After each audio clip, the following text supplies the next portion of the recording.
tegelikult on meil vähemalt Läänemaailmas olnud ju suhteliselt rahulik aeg teise maailmasõja järele. Külm sõda mõnes mõttes tagas selle, aga praeguseks oleme olukorras, kus enam ei ole neid poliitikuid, kes mäletaksid sõda. Ja inimesed on unustanud ka selle, mida tähendab tuumarelva kasutamine. Ma olen mitmes raamatus kohanud seda, et karta on, et tänavune või praegune noor põlvkond saab kogema sõda. See tähendab, et lihtsalt on vaja uuesti seda raputust.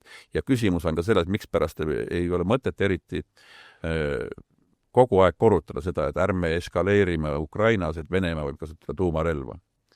No ta jääbki niimoodi ähvardama. Parem on võib-olla lihtsam on ütelda, et okei, proovi, aga me anname vastu kolaka. See ei pruugi olla tuumavastulöök, aga vaata, mis siis juhtub. Ja kui sa talle ütled niimoodi, et proovi, vaata, mis siis juhtub, siis ta mõtleb, kurat, mis neil seal on, et võib-olla ei maksa ikka.